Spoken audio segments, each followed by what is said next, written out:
Ladies and gentlemen, boys and girls, Mr. 2K Guy 2. I was not expecting to be back this quickly already. Last video, we did Le Seraphim, and I did say that I was going to do Jessie Ware. But then, some circumstances happened.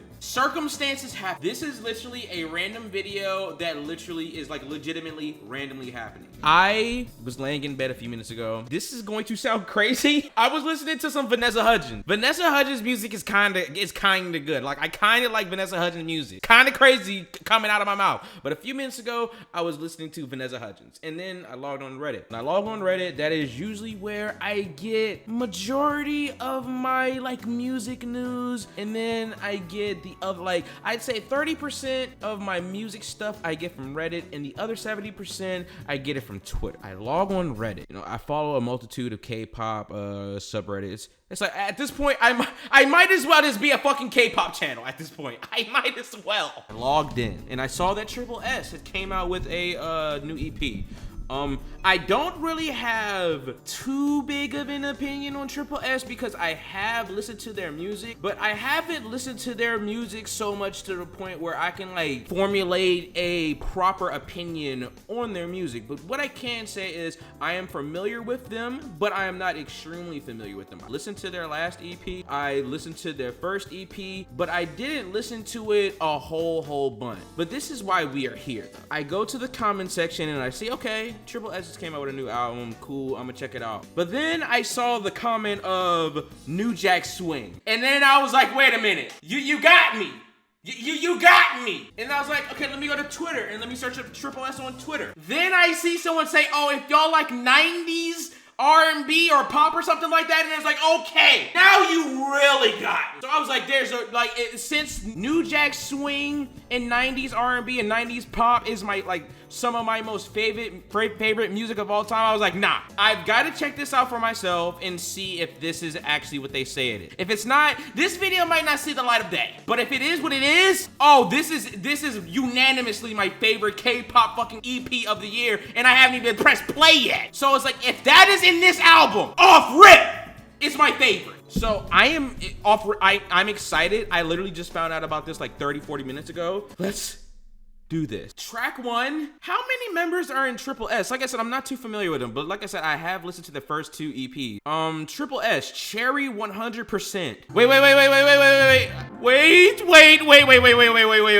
I've got a lot of shit in my queue right now. Y'all are going to the top. I got Avril Lavigne. Like, I was about to hit Avril Lavigne, and then I seen 90s New Jack Swing. You got me. Hold like a stock. You got some 8-bit. You got like some 8-bit video game beats in the back. I like that.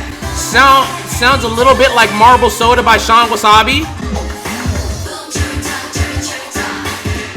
Oh my fucking god! I just heard the New Jack Swing hi-hat.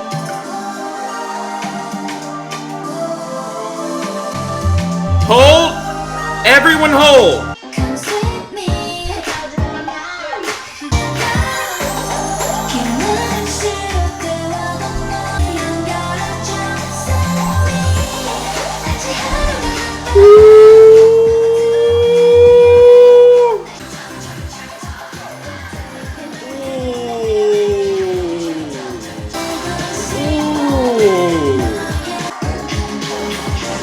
Wow.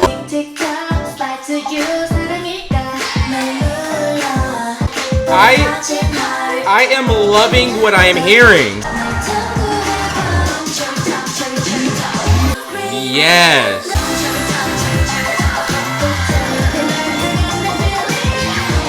Oh, this is primetime K-pop. Primetime K-pop. Listen, bro, that first track was perfect, bro.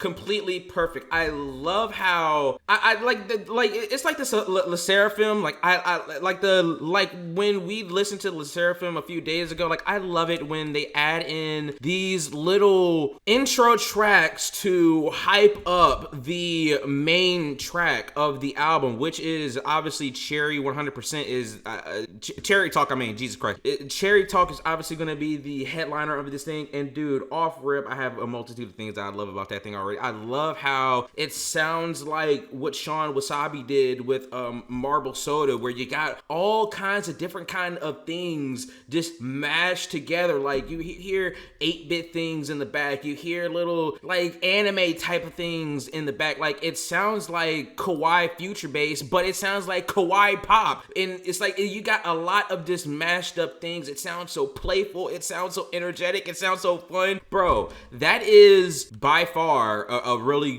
good, that is a good K-pop track, bro. Holy fuck. Track 3, Touch. What a hell of a start. Yes sir, yes sir.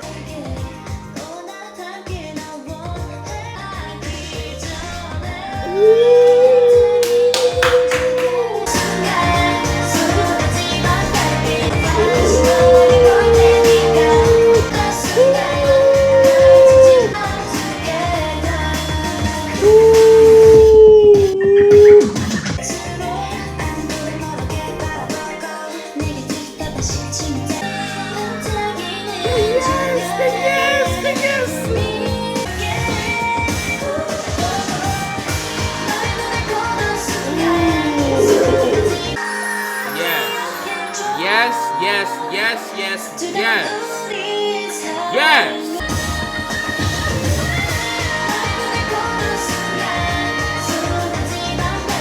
Wow. What?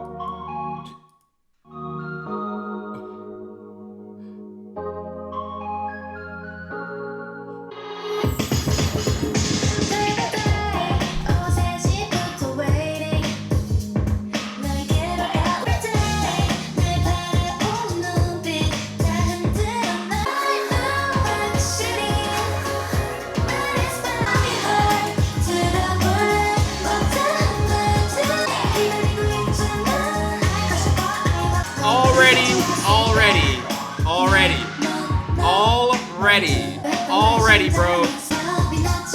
Already, bro.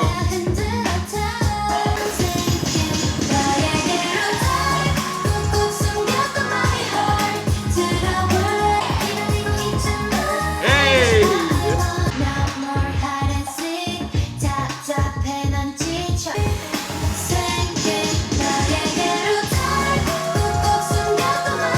The potential. If the potential already been passed. The potential's already passed. The potential, like that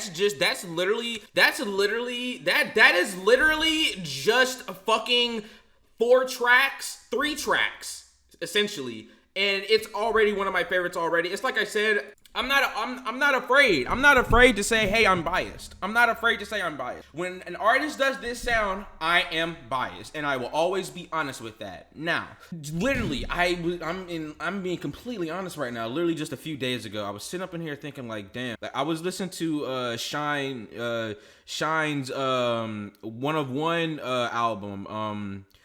And Shine has been one of my most favorite K-pop groups for like literally the last few months. Their 15th year anniversary is coming up. Cannot wait to see Taemin come out with his album. They've been really picking up a lot of steam with their solo works. Key came out with a solo album. Onu came out with a solo album. I really love that One of One album because that One of One album attacks that old school New Jack Swing pop sound. And there's a lot of other artists that attack that sound too. Park Moon-chi, if y'all don't know who Park Moon-chi is a really good Korean producer that attacks that old school New Jack Swing sound. It also does like that old school pop sound as well. Kieran, if y'all don't know who Kieran is, Kieran also keeps up with that old school New Jack Swing sound. Not sure the last time he dropped. I'm pretty sure it's been a minute since Kieran has dropped. Another underground like K-pop artist, Jo Jung Mo, he also does New Jack Swing style. He even came out with a New Jack Swing album. Off the rip, when I hear that New Jack Swing sound, bro,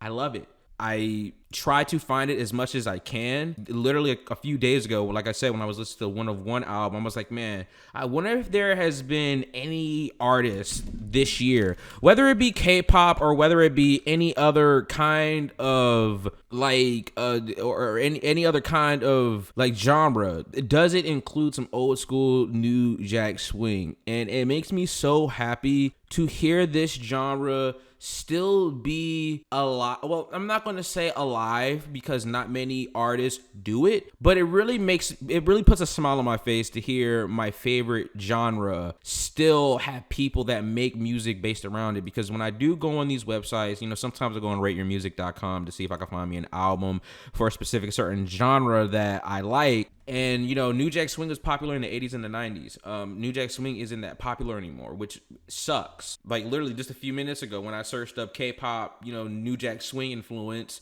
2023, no one has came out with a New Jack Swing influence album yet until now. So if an artist really wants to have me sucked in, come out with a New Jack Swing album. And it's like, I will just automatically love it, man. I love the sound on this thing. I cannot wait to see their music videos that they release for the Cherry Talk, because hopefully it'll have that 90s vibe in their music video. But right now, dude, like I don't have anything bad to say.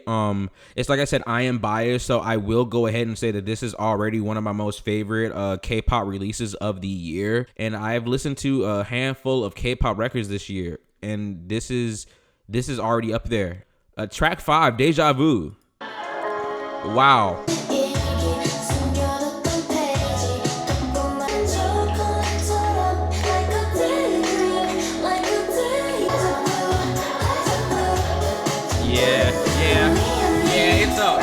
It's up. It's up. You're done. It's up.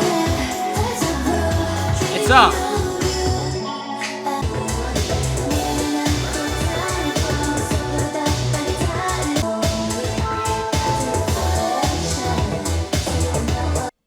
Off rip, man. Off the rip. I am so happy with what was given. I'm pretty sure y'all already know the criticism, and that is, I wish the entire was New Jack Swing. But nonetheless, regardless of it not the entirety being New Jack Swing, I loved it from track 1 all the way down to track 6. I brought up a list of the K-pop albums that I have heard so far. I listened to Vivise's album, and if y'all do not know, Vivise is a K-pop group made of 3 members from G-Friend, and that is what that album honestly sounded like. It really was giving like that G-Friend sound, because G-Friend also did that same exact style back in the day. I don't even know why I'm saying back in the day, but like when they were together in 2018, 2017, 2016, I'm pretty sure they did dabble into that New Jack Swing sound while also doing dance pop. That is what reminded me of G-Friend. Like I said, Vivise's album gave off the vibe of dance pop. It had some disco pop in there as well. Another album that I heard this year, Kepler. I think they're called Kepler. I can't fucking Kep One. I listened to their Love Struck album. I thought it was pretty cool. CSR, they're honestly one of my favorite K-pop groups. I favored the first EP that they came out with last year on their debut, but again, I like that EP that they came out with. IVE is obviously has a lot of steam around their name right now. I don't know, like I see a lot of people don't like IVE. I don't know why they don't like IVE, but I thought their album was pretty cool. I'm not gonna say it was great, but I thought it was cool. ONU, like I said, I listened to his album, and the only problem I had with ONU is I'm not too big of a fan of slow songs and ballads. Like that is, I think it was ballad. Like it was more slow and contemporary R&B, but I don't really like when, you know, an album just sounds too sad for me. So I thought the new album was okay. Key's new album, I think he dabbled into it a little bit of disco pop. A-Pink, haven't heard their album yet. ILY1, I heard theirs a little bit, so I don't really have a big opinion to say on that. And I heard like 2 songs off of Bowl 4, but out of all those albums that I just named, oh yeah, and that's right, and I also heard Billy's new album and another Under the Radar, and this is probably another album that competes with the tripleS album is Riso's Pat Pat. Really need to go back and listen to that album again, but that was also another one of my favorite K-pop releases this year is Riso Pat Pat. Bar none, without question, my most favorite first listen EP so far. And obviously yesterday we listened to Le Seraphim. That one right there, I love the sound of it. I love the New Jack Swing editions. I love how they did the contemporary R&B sound on Deja Vu. I love how we also got dance pop in there. It's like you can get a lot of mixed things in this EP right here, bro. These girls have a lot of promise. I feel like the next step to be taken is obviously for any K-pop group to get big is start diving into the foreign market, start diving into the American market. But you have to be a reputable group in order to get that kind of status, such as 50/50. With Cupid, they got signed with Warner Brothers, and now they're getting promoted in Target and stuff for their next upcoming single that's coming out. So if these girls can have a big hit off of this album right here or off of this EP, it would be pretty big. It would be extremely big. It's like I said, like these girls got my stock. I really like these girls, really enjoy that EP. So yeah, I suggest check out those other EPs that I named. Like those weren't bad EPs. Like I enjoyed every single one of those EPs, and I feel like it's like I said in my Le Seraphim video, this has been a good K-pop year. This has been a good K-pop year so far, man. Like I've been enjoying K-pop more than like rap, hip hop, R&B, and pop this year. So I'm so excited. Honestly, this album has me in a mood to go listen to Jessie Ware, so I'm honestly gonna go listen to Jessie Ware right now because I'm extremely excited to listen to that album. So tripleS, please give this album a listen, please. This be your boy Mr. 2K God, and I'm out this bitch.